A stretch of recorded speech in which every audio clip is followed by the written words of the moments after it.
Jesus said to him, verse 7, let me move quick, shall I come and heal him? The centurion replied, Lord, I do not deserve to have you come under my roof, but just say the word, and my servant will be healed. For I myself am a man under authority, with soldiers under me. Tell this one go, and he goes, and that one come, and he comes. I say to my servant, do this, and he does it. See, what he's saying is, he said, Jesus, you ain't even got to come to my house. He said, in fact, you really, I'm not worthy for you to come to my house. Because maybe he knew some of the dirt in his house. Oh, don't nobody say nothing right there. He said, but let me tell you something. He said, let me tell you. He said, here's what I know. This is what Centurion is basically saying. He said, I am a man of authority. When I tell my soldiers and servants to go, they go. When I say come, they come. So since I recognize that I am a man of authority, and when I speak, others move, I know all you got to do is say the word.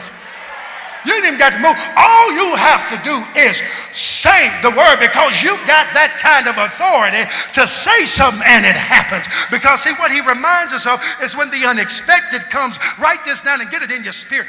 Don't surrender your authority.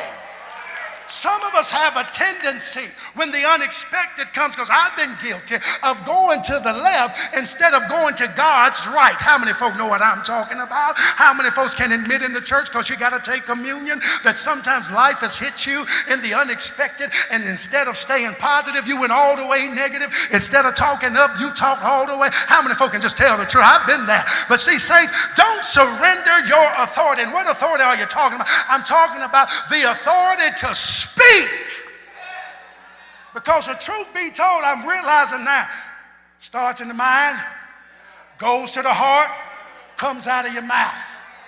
And stop surrendering your authority to do what Job said in Job 22, to decree a thing and it shall be established. And sometimes you got to keep decreeing it until it becomes a reality in your life. How many folks have had to just keep talking to yourself, and you just had to keep telling yourself, you had to keep convincing until you became convinced that it was going to come to pass. And sometimes you had to talk yourself to your place of reality, and folk thought you were crazy, but you just kept telling yourself, it will be okay. It will be okay. Things will work out. Anybody ever been there? I will be healed. I will be delivered. I will come through. Everybody else had something to say, but don't surrender your authority. And sometimes you got to talk to yourself and be willing to look crazy. That's what I do. Don't worry about it. They lost their mind. No, I ain't lost my mind. All I know is I got to talk myself up. Because if you can talk yourself up, then you can start talking some other folk up.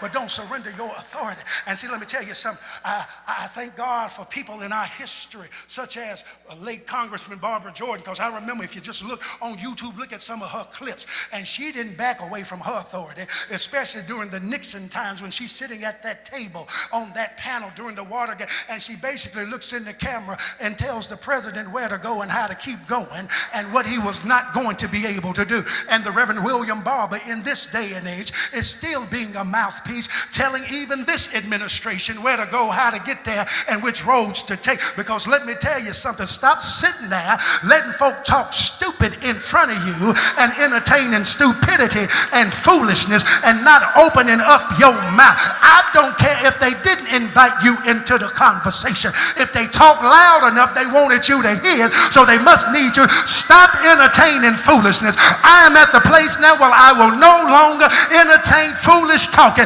because life is too short to be sitting there listening to somebody talk silly. We've got business to take care of. I told them at 7:30 this morning, I had gone to get me something to eat last week, and I was sitting there, and the folks was talking mighty loud, and they was telling me, I don't know why people have a problem with the president. He's just doing his job. I don't know why they're calling him a racist. I don't know why. And I said, well, you know what? I can't stand this no longer. I said, let me tell you a few things. This is the reason why. Let the record state, because I'm not going to sit here and let you spew venom all into the air. If you didn't want me to say nothing, you should have shut up when you saw me look look at you in the first place. Stop letting folk dump foolishness on you. You better stand up. You better say something. You better speak truth to power. You better speak truth to church folk. You better speak truth in your family, because folks should not treat you like a dumping ground.